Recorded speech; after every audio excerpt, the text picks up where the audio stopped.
ለማህበረሰቡ ለሚመለከተው ለሌላውም ከጉራጌ ማህበረሰብ ውጭም ላለው አካል ፋይዳው ምንድነው የሚለውን እንደመነሻ እናድርገው አዝማች።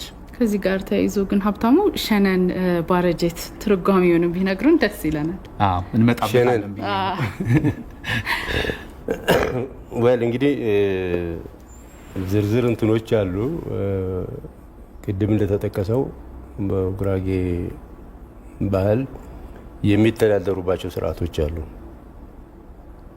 ጉራጌ በዘቢደር በሚባለው ተራራ ምክንያት በአቀማመጡ ጂኦግራፊ በሆነ መልክ ለሁለት ይከፍለዋል። ምስራቅና ምዕራብ ተብሎ ይከፈላል። ስለዚህ በእነዚህ በሁለቱ ቦታዎች ቢከፋፈሉም በአኗኗር፣ በስነ ስርዓት፣ በአስተዳደር፣ በባህላዊ አስተዳደር በጣም የተቀራረቡ ናቸው። ብዙ ነገሮቹ ይወራረሳሉ። በዳኝነት ስርዓቱ በርካታ ደረጃ ያላቸው ልክ እንደ መደበኛ ፍርድ ቤት ዝርዝር ያላቸው እንትኖች እርከኖች ያሉት አሰራር ነው ያለው። 5 ድረስ ይደርሳሉ። እንደውም በእንትናቸው ከቅርብ እንትን ይጀምራል። በጣም ቅርብ ከሆኑ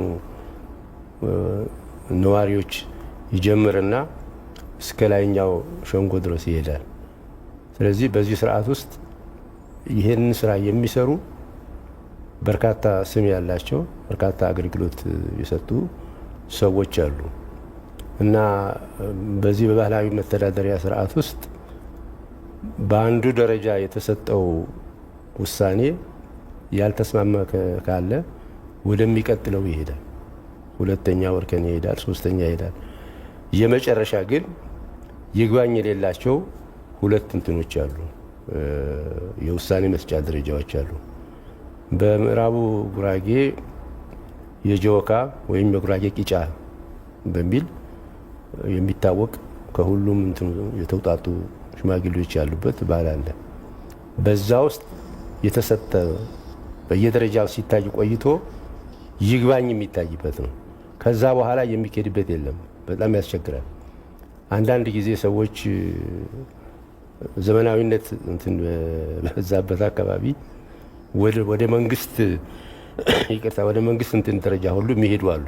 ከዛ በኋላ ግን እኔ በሰራሁባቸው የዳኝነት ስርዓቶች ውስጥ በሁለት አጋጣሚዎች የተሰጡ ውሳኔዎች የመንግስት ፍርድ ቤት ሲሄዱ ውሳኔው መፈጸም ያለበት በባህሉ የተሰጠው ውሳኔ ነው ተብሎ የተወሰኑ ጉዳዮች አሉ። ስለዚህ ያ የጆካው የይግባኝ ሰሚ ነው በምዕራቡ። በምስራቁ ፈረዝ አገኘ ነው የሚባለው። እነኚህ የላይኛዎቹ የፈረዝ አገኘ፣ የምስራቁ ደግሞ በጣም የተለየ ነው እንትኑ። እኔ ጥናት ባደረግኩበት ጊዜ በተዋረድ የሚመጣ ነው፣ በቤተሰብ የሚመጣ ነው እና 14ኛ ትውልድ የደረሰ ነበር። እነዚህ ሰዎች ደግሞ በዛ መስመር ውስጥ ያሉ ሰዎች ሙስሊሞች ናቸው። ይህንን ፈረዝ አገኘ የሚባለው በምስራቁ ጉራጌ ክስታኔ አለ፣ መስቃን አለ። መስቃን ክርስቲያንም ሙስሊምም አለው። ክስታኔ አሁን ነው ሙስሊም እንጂ ድሮ በአብዛኛው የክርስትና እምነት ተከታይ ነበር። ግን በዛ በምስራቁ አካባቢ የይግባኝ ሰሚው መስሪያ ቤት ያ የባህላዊ ድርጅቱ በሙስሊም ነው የሚመራው። ጥናት አጥንተን አንድ የኤፍሬም ይስሐቅ ፕሮፌሰር ኤፍሬም ይስሐቅ ይመሩት የነበረ የሰላምና የልማት ድርጅት ነበርና ለዛ ጥናት ስናቀርብ ጊዮን ሆቴል ውስጥ በዳያግራም ተሰርቶ የይግባኝ ሰሚው በምስራቁ ያለው የሚመራው በሙስሊሞች ነው ብዬ ሳቀርብ ተጨነቁ ሰዎቹ በሙሉ። አልገባቸውም እንትኑ ያ ከሃይማኖት ጋር ግንኙነት የለውም። ክርስቲያኖቹ በመሰረቱ የሚሰበሰቡት እንዳውም ቤተክርስቲያን ውስጥ ነው። ግን የተፈረደበት ሰው ካልተስማማው ወደ ፈረዝ አገኘው ነው የሚሄደው። ፈረዝ አገኘው ተቀባይነት ያለው የይግባኝ ሰሚ ፍርድ ቤት ነው። ያንን ከሃይማኖቱ ጋር አያገናኘውም። ጉዳዩን አይቶ ነው የሚፈታው። እነኚህ በጣም ጠንካራዎች ናቸው።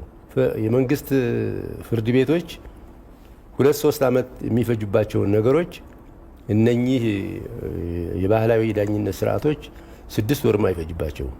ምክንያቱም የውስጥ መተማመን ስላለ፣ መቀራረብ ስላለ በቀላሉ ጉዳዮቹን አይቶ መፍታት ይቻላልና ሰፊ እንትን ነው ያለው ለማለት ነው። ስለዚህ እነዚህ ባህላዊ የሸንጎ ሂደቶች ልክ በዘመናዊ እንደሚታየው ከወረዳ ፍርድ ቤት ዞን እያሉ ወደ ከፍተኛ እንደሚሄደው ደረጃ በደረጃ የሚያድጉና ቅሬታም ካለባቸው ቅሬታቸው ማስገባት የሚችሉበት መንገድ አለ ነው እያሉ ነው ያሉት። በደንብ ስርዓት የተከተለ እንዳውም ዝንፍ የማይል ነው መስመር ያለው